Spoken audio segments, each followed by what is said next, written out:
देवों के देव महादेव के चरणों में प्रणाम करती हूँ, मेरा प्रणाम स्वीकार हो। माता पार्वती के चरणों में प्रणाम करती हूँ, मेरा प्रणाम स्वीकार हो। गणेश भगवान के चरणों में प्रणाम करती हूँ, मेरा प्रणाम स्वीकार हो।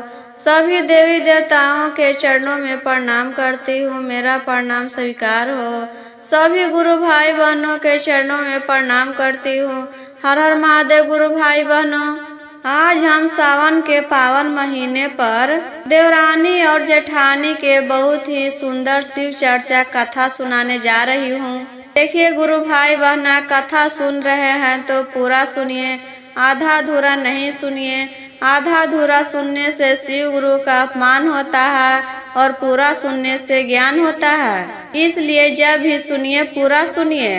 एक गांव में बुढ़िया माई रहती थी। बुढ़िया माई के दो बेटा और दो बहू थी। दोनों बहुए के एक एक पुत्र था। बड़ी जो बहू थी वह पूजा पाठ में विश्वास नहीं करती थी, बहुत ही कठोर दिल की थी। छोटी बहू जो थी वह बहुत पूजा पाठ करती थी, भगवान पर बहुत विश्वास करती थी, सबसे ज्यादा शिव गुरु को मानती थी। सावन के महीना आ गया था गुरु बहना। बुढ़िया माई अपनी छोटी बहू से कहती है, बहू प्रसाद बना देना, कल घर पर शिव चर्चा रखना चाहते हैं। छोटी बहू सुबह 3 बजे भोर में उठकर प्रसाद बनाने लगती है। प्रसाद तो पूरा बन गया था, तभी उसका छोटा बच्चा रोने लगा। छोटी बहू जल्दी जल्दी में चूल्हा बुताना भूल गई थी। प्रसाद बनाकर ही अपने बेटे के पास चली गई चुप कराने के लिए।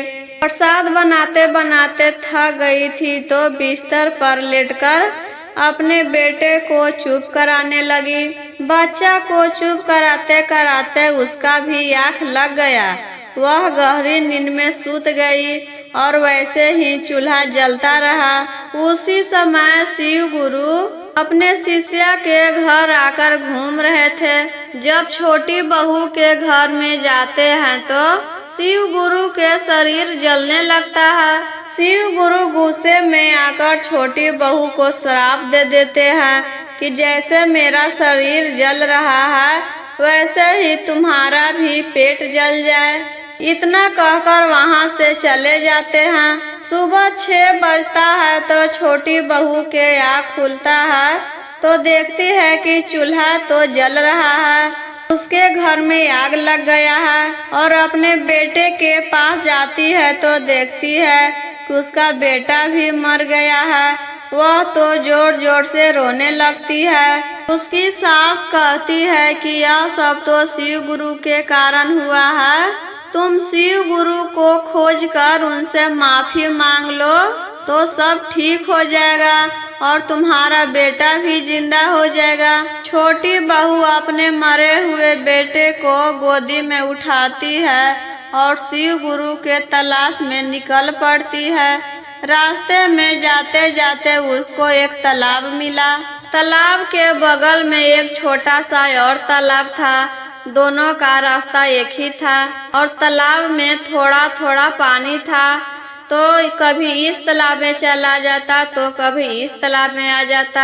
उस तालाब का पानी भी कोई नहीं पीता था। जो भी उस तालाब का पानी पीता तो वहीं मर जाता था। उस तालाब में गंदा पानी रहता था। छोटी बहू को आते देखकर तालाब बोलता है, बहन कहाँ जा रही हो? छोटी बहू कहती है कि हम तो शिव गुरु के तलाश में जा रहे हैं, मेरे बेटे का मृत्यु हो गया है। जहाँ शिव गुरु मिलेंगे वहाँ हम शिव गुरु से माफी मांगेंगे और अपने बेटे को घर वापस लेकर आएंगे। तो तालाब कहता है कि बहन जहाँ शिव गुरु मिलेंगे वहाँ मेरे लिए भी पूछ लेना कि मेरे तालाब का पानी जो कोई भी पीता है वह मर जाता है, इसका कारण क्या है? छोटी बहू कहती है कि अच्छा ठीक है पूछ लेंगे। फिर वहां से आगे बढ़ती है तो उसे 2 साढ़ मिलता है। छोटी बहू को देखकर साढ़ बोलता है, बहन कहाँ जा रही हो? छोटी बहू फिर उससे यही बात कहती है कि हम तो शिव गुरु के तलाश में जा रहे हैं। शिव गुरु जहाँ मिलेंगे उनसे माफी मांगेंगे और अपने बेटे को जिंदा करवाएंगे। साढ़ कहता है कि बहन जहाँ शिव गुरु मिलेंगे वहाँ मेरे बारे में भी पूछ लेना कि हम दोनों में प्रतिदिन इतना झगड़ा क्यों होते रहता है और मेरे गले में एक चक्की क्यों बंधा है। छोटी बहू कहती है कि अच्छा ठीक है, हम पूछ लेंगे। फिर वहाँ से आगे बढ़ती है तो एक जंगल में पहुँच जाती है। वहाँ जंगल में एक बूढ़ा आदमी बैठा था और उसके पैर में बहुत जख्म था और बहुत मक्खी लग रहा था उस पर। छोटी बहू को देखकर बूढ़ा आदमी बोलता है, बेटी कहाँ जा रही हो, जरा मेरा पैर धो दो तो बहुत मक्खी लग रहा है, मेरा जख्म भी बहुत दर्द दे रहा है। छोटी बहू को बूढ़ा व्यक्ति पर दया आ जाता है और अपने बच्चे को शिव गुरु के गोदी में दे देती है। वह तो नहीं पहचान रही थी लेकिन फिर भी वह बूढ़ा आदमी को गोदी में दे देती है और कुआं से पानी भरकर लाती है और उनका जख्म धो देती है, पूरा अच्छे से पोंछ देती है। तभी बूढ़ा आदमी कहता है, ऐसे मेरे जख्म को ठंडा दे रही हो वैसे ही तुम्हारा पेट भी ठंडा हो जाए। इतना कहते ही उसका बेटा रोने लगता है, वह जिंदा हो जाता है। छोटी बहू समझ जाती है कि यही शिव गुरु है तो उनसे माफी मांगती है अपनी गलती का और साढ़ के बारे में पूछती है तो कहते हैं कि पिछले युग में यह दोनों देवरानी और जेठानी थी, बहुत लड़ते रहती थी, एक भी काम नहीं करती थी। पहले के तो युग में लोग चक्की से गेहूं पीसकर ही रोटी बनाते थे लेकिन यह उस भी काम नहीं करती थी, इसलिए इस युग में उसके गले में चक्की बंधा है। एक काम करना जाते समय वह चक्की खोल देना, तभी उसका लड़ना झगड़ना बंद हो जाएगा। फिर तालाब के बारे में पूछती है तो कहते हैं कि पहले युग में दोनों सौतन थी, किसी को एक गिलास पानी भी नहीं देती थी पीने के लिए और दे भी देती थी तो गंदा पानी देती थी। इसी कारण इस युग में दोनों तालाब बन गए और उसका पानी गंदा रहता है। एक काम करना जाते समय उस तालाब में से एक घोट पानी पी लेना, तभी उसका शराब धुल जाएगा। वहाँ से लौटने लगती है तो साढ़ मिलता है तो उसके गले में से चक्की खोल देती है, तभी उसका लड़ना झगड़ना बंद हो जाता है। फिर आगे बढ़ती है तो वही तालाब दिखाई देता है, वहाँ पर जाकर एक घोट पानी पी लेती है, तभी से उसका पानी अमृत हो जाता है। फिर अपने घर वापस आ जाती है तो उसकी सास देखकर बहुत खुश हो जाती है अपने पोते को देखकर। छोटी बहू घर में अंदर घुसती है तो देखती है कि उसके घर में पूरा धन दौलत भरा हुआ है, सोना चांदी से भरा हुआ है घर। बेटे के ठीक होने के खुशी में छोटी बहू अपने घर पर शिव चर्चा रखती है और भर सावन शिव जी के मंदिर में जल ढारती है। यह सब देखकर उसकी जेठानी बहुत जलने लगी।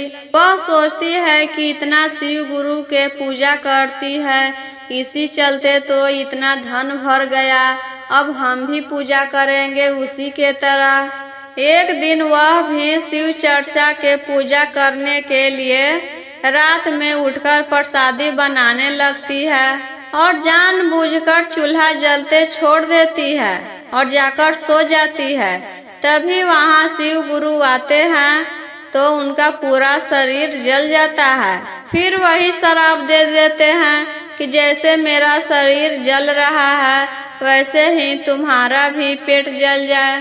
सुबह उठकर जेठानी देखती है कि मेरा बेटा मरा हुआ है वह रोने के जगह बहुत खुश हो रही थी और अपने बेटे को लेकर शिव गुरु के तलाश में निकल पड़ती है। रास्ते में जाते समय वही तालाब मिलता है तो तालाब पूछता है, बहन कहाँ जा रही हो?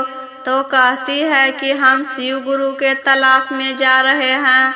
तालाब कहता है कि जा रही हो तो मेरा भी ये काम करते आना। बड़ी बहू कहती है कि चल हट, हम शिव गुरु के तलाश में इतना मेहनत से निकले हैं और तुम्हारा भी काम करते आएंगे। वहाँ से चली जाती है। फिर आगे चलकर दोनों साढ़ मिलते हैं तो कहता है कि कहाँ जा रही हो, मेरा भी एक काम करते आना। उसको बात भी नहीं सुनती है। फिर वही जंगल में चली जाती है तो वही बूढ़ा आदमी बैठे हुए थे। कहते हैं, बेटी मेरे पैर में बहुत जख्म है, जरा धो दो, बहुत मक्खी लग रहा है और बहुत दर्द भी दे रहा है। उनसे मुंह घुमाकर कहती है कि तुम में से इतना गंध आ रहा है और कह रहे हैं कि मेरा पैर धो दो। मैं तो शिव गुरु के तलाश में जा रही हूँ और तुम पे अपना समय बर्बाद करे। वहाँ से चली जाती है। खोजते खोजते कहीं भी शिव गुरु नहीं मिलते हैं। फिर अपने मरे हुए बेटे को वापस घर लेकर आ जाती है और पूरा रोने लगती है। इसी चलते किसी को देखा हिचकी नहीं करना चाहिए। मन में श्रद्धा हो तभी कीजिए। छोटी बहू को तो भक्ति का फल मिला था। वह शिव गुरु को बहुत पूजा पाठ करती थी, सभी लोगों को मदद करती थी, इसीलिए इतना धन दौलत मिला था उसको। इसी तरह मेरे कथा सुनने वाले गुरु भाई बहनों को, सब्सक्राइब करने वाले गुरु भाई बहनों को सावन के महीने में कभी भी कोई चीज का दिक्कत नहीं होगा। इसी तरह शिव गुरु आप पर भी कृपा बनाए रखेंगे। इसलिए प्रेम से बोलिए शंकर भगवान की जय।